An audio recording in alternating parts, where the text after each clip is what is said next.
সেদিনের ঝামেলা মিটিয়েছে হামজা। জয়কে আর ভার্সিটিমুখো হতে দেয়নি। সে গিয়ে প্রিন্সিপাল আর সাধারণ সম্পাদকের সঙ্গে ছোট্ট একটা মিটিং করে ঝামেলা মিটিয়ে এসেছে। তা কতটা মিটেছে জানা নেই। রাতের গাড়ি জয়ের। সে ঢাকা যাবার জন্য কোনোদিন কার ব্যবহার করে না, বাসে যায়। এতে তার ইন্টারেস্টের কি তা জয় ভালো জানে। রাত 10টার সময় দুজন হোটেলে বসে আরাম করে খেলো। এরপর দুটো সিগারেট ধরলো। জয় সিগারেটের টান দিয়ে হামজাকে বলল, আমি 3 দিনের ভেতর ফেরার চেষ্টা করব। তুমি ছেলেদের অ্যালার্ট থাকতে বলো। আর এত চিন্তা কইরো না হুদাই। তোমার যে প্রতিদ্বন্দ্বীগুলো ভোট করতেছে তাদের লোক টাকা নিয়েও ভোট দেবে না। একটা অপশান আছে, তাদের মাঝে তুমি। মাঝার সুস্থ হতে হতে ইলেকশন শেষ হয়ে যাবে। খুব খারাপ কিছু হবে না। হামজা কথা না বলে সিগারেট ঠোঁটে নেয়। বের হওয়ার সময় জয় একটা পরনে হাফ স্লিভ টি শার্ট পরছে। জ্যাকেট অথবা গরম কাপড় কিছুই নেই। ওভাবে দৌড়ে ছাদে গেল। কবিতর ঘরে পানি দেওয়া দরকার। সে চলে গেলে তরু কতটুকু যত্ন করবে এদের তা বলা যায় না। ফোনের ফ্ল্যাশ জ্বালিয়ে ভালোভাবে দেখলো কবিতরগুলিকে। একা একা 2-4টা কথা বলল কবিতরদের সাথে। নেমে এসে তরুকে শাসালো। কবিতরের যেন ঠিকমতো পরিচর্যা হয়, নয়তো বাড়ি ফিরে সবগুলোকে লাথি মেরে বের করব বাড়ি থেকে। ঘড়িতে 10:30 বাজে। বের হওয়ার আগ মুহূর্ত রিমির কথা মনে পড়ল। ওকে একটু জ্বালানো দরকার বের হওয়ার আগে। রিমি কাপড় ইস্ত্রি করছিল। জয় লম্বা করে একটা সালাম দিল, যেন কত দূর থেকে মেহমান আসছে। রিমি তাকালো, কথা বলল না। রেগে আছেন কার উপরে? আমার উপরে? রেগে কেন থাকবেন? মহিলা মানুষই রেগে থাকার জন্য বিশেষ কারণ দরকার হয় না। রিমি ঠ্যাস দিয়ে বলল, হ্যাঁ, আপনি যখন বলেছেন তখন তাই। আপনার মেয়ে লোকের ব্যাপারে খুব জানাশোনা আছে আপনার।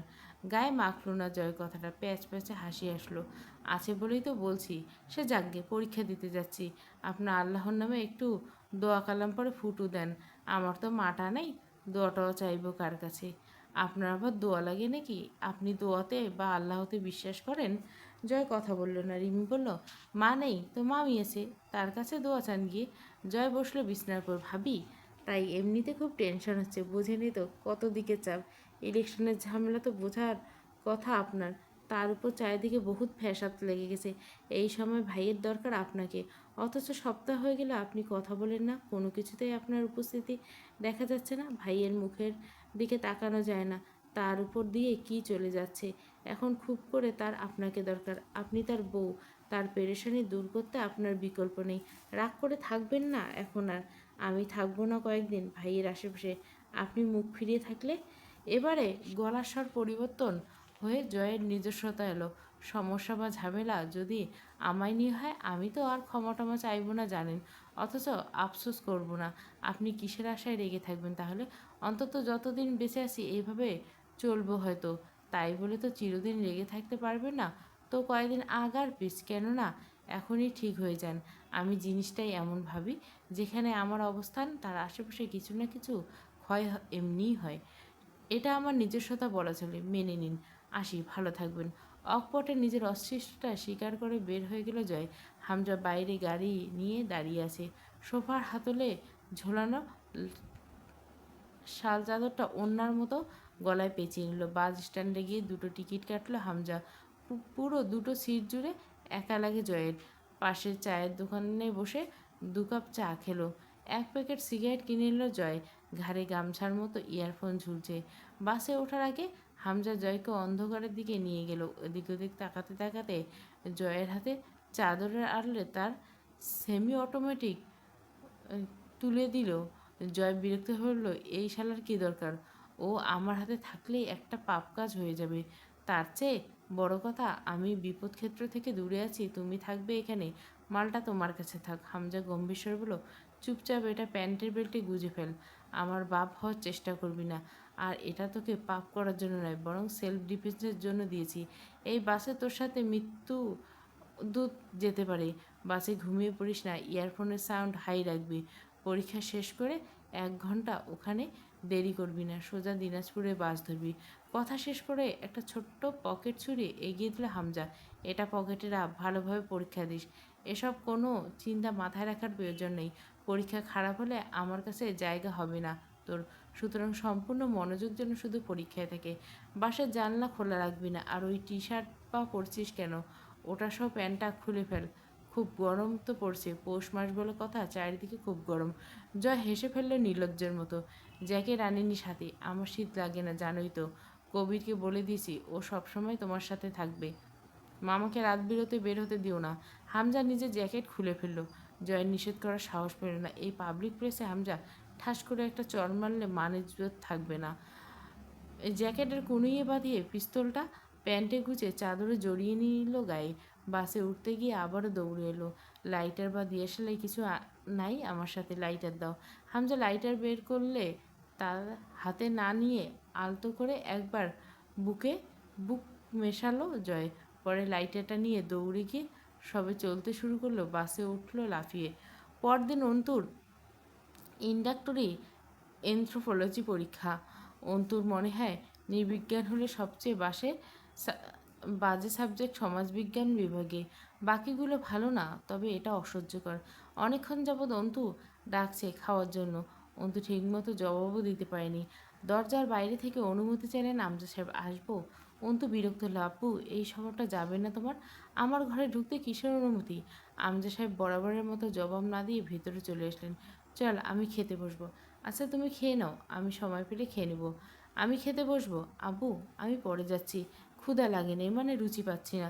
ধমকে উঠলেন আমজা সাহেব, কিন্তু আমি এক্ষুনি খেতে বসবো। অন্তু হার মানলো।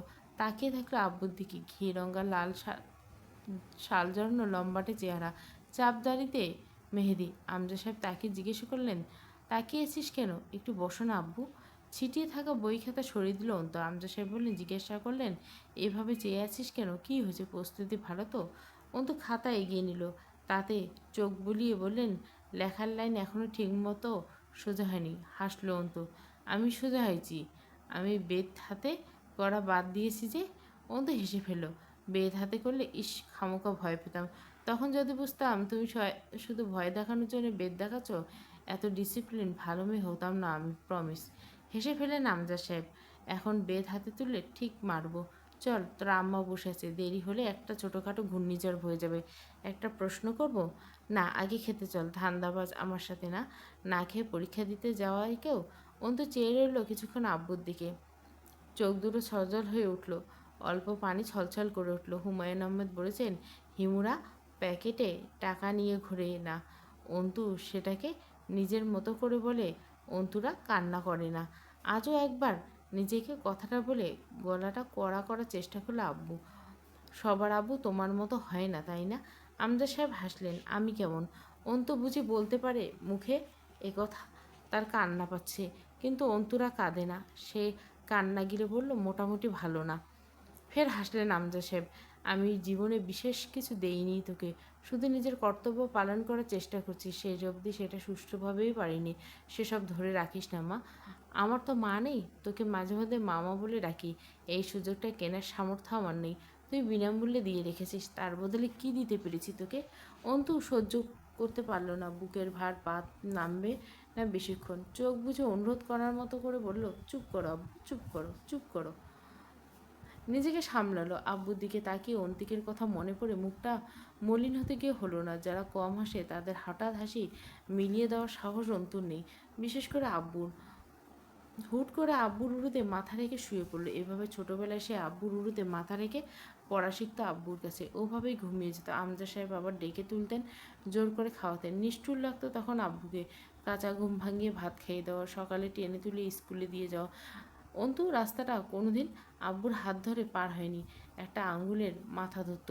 পুরো হাত ধরলে সে আব্বুর উপর পুরোপুরি নির্ভরশীল হয়ে পড়বে, নিজের উপর আত্মবিশ্বাস হারিয়ে ফেলবে। অথচ আব্বুর হাতের আঙ্গুল ধরা ছাড়া পার সে হতে জানে না। আমজা সাহেব অন্তুর উস্কো খুস্কো চুলে আলতো হাত রেখে বলল, চল খেয়ে নিই, তোর মা আজ বাড়ি ছাড়া করবে আমাদের। হঠাৎই নিজের জীবনের আব্বুর সত্তাটার উপস্থিতিতে যেন বুকের ভেতরটা এক থলে তরল আবেগ হয়ে গেছে, জমেছে। ভার অনুভূতি হচ্ছে বুকের উপরে সেই তরল। চোখ ফিরিয়ে নিল সে। বই খাতা গোছাতে গোছাতে আনমনে নিজের স্বভাব সুলভ দৃঢ় গলা বলে, আব্বু শোনো, তুমি আবার কোনোদিন আমায় রেখে চলে যাও না, বুঝলে? আমি কিন্তু রাস্তাটা পার হতে শিখিনি। তুমি না জোর করলে খেতে যাওয়া, অভ্যাসটা হয়নি এখনও। আরও অনেক সমস্যা। আমজা সাহেব কেমন করে যেন হাসলেন। শিখে যাবে সব। মানুষ অভিযোজন ক্ষমতা সম্পন্ন প্রাণী অন্তু। সামাজিক কোনো মানুষকে জঙ্গলে ফেলে আসলে সে চার পায়ে চলতে অবধি শিখে যায় বেঁচে থাকার থেকে। অন্তু দিশেহারা হয়ে তাকায়, অস্ফুটেশ্বরে ডাকে, আব্বু থেকে আবার ডাকে, তোমার যাওয়া হলে আমার সঙ্গে নেবে প্লিজ। আমি আত্মনির্ভরশীল, কিন্তু তোমার আঙ্গুলের ডগায় আঁকড়ে ধরি যে অংশ, ওইটুকু তো ফাঁকা। তোমার আঙ্গুলটা সর্বক্ষণ খুব দরকার আমার। অন্তর কণ্ঠে শাসনের স্বর, অথচ গলাটা গুলিয়ে আছে, থরথরে কাঁপছে ঠোঁট দুটো। একসময় এবার থুতনিটা ভেঙে এলো অন্তুর অন্যদিকে। আমজা সাহেব প্রাণ ভরে মুচকে হাসলেন। হাই স্কুলের প্রবীণ প্রিন্সিপাল একবার বলেছিল, বুঝলে আমজাদ, অন্তু হলো তোমার ফটোপেস্ট কপি, কিন্তু বোধহয় মেশিনের গড়বড়ে ছেলে না হয়ে মেয়ে হয়ে গেছে। অন্তু জানে না বাপেরাও অন্তুর মতো, মুখ ফোটে না তাদের। কেউ চিরকাল থাকে না অন্তু, যিনি থাকবেন তিনি তোর রব। আমি কেবল মাধ্যম একটা, আর তুই আমার আমানত। এই ক্ষণস্থায়ী সাক্ষাতে এত মায়া লাগাতে নেই অন্তু। মায়া মূর্খদের দেহে পরজীবীর মতো বাস করে, শুষে শুষে খেয়ে ফেলে তাদের জীবনের রসকে। তুই তো নিজের ভেতরে রাখবি না। অন্তু নিজের উপর বিরক্তিতে নাক মুখ কুচকে গলা শক্ত গলা বলল, আব্বু, হুট করে এত বুকে হাহাকার লাগছে কেন বলতো? আমজা সাহেব হাত নেড়ে ইশারা করলো, এদিকে আয়। অন্তু মেঝেতে বসে আব্বু উড়ুতে মাথা ঠেকায়। কখনো এভাবে প্রকাশ করা হয়নি এসব, আজ ঠেকানো দায় হয়েছে। অন্তুর মাথায় হাত রাখলেন তিনি। আমি আছি, যতদিন আছি আমি আছি। আমি না থাকাকালে যা আসবে তোর উপর, তার দায় আমায় দিস না। সাধারণত এক মানুষ হয়ে এত ওজন বয়ে নিতে পারবো না। অন্তু মুখ তুলল। তিনি হাতটা শক্ত করে চেপে ধরলেন অন্তু। সে আদম্য এক সাহস। তিনি অন্তুর ভেতরে প্রবেশ চেষ্টা চালালেন। আমি থাকবো না চিরকাল, কিন্তু তোকে নিজের জীবনদশা কাটিয়ে তবে রবের কাছে ফিরতে হবে। জীবন একটা জীবনচক্র, জীবন একটা রণক্ষেত্র, যেখানে তোর হাতিয়ার হলো আত্মবিশ্বাস, তোর ঢাল হলো ধৈর্য। এই দুটোকে সবসময় শান দিয়ে পিঠে সজ্জিত রাখবি। মনে রাখবি, ধৈর্য নামক ঢালটা যেন বেশ পুরু হয়, ছোটোখাটো আঘাত তার কণাগুলো ছিটকে না যায়। যে পথে পা বাড়াতে চলছিস, এই সমাজ তোকে ভালো রাখবে না অন্তু। ভালো থাকাটা ঠিক আমার পছন্দ নয়, কারণ সেখানে এই জগৎ সংসার ভালো থাকার একমাত্র অপশান হলো অন্যায়ভাবে জীবনযাপন করা।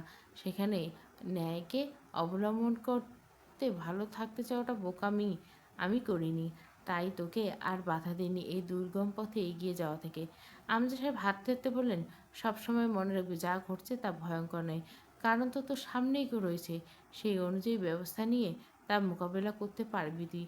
কিন্তু ভবিষ্যতে যা ঘটবে তার সম্বন্ধে তোর কিঞ্চিত ধারণা নেই।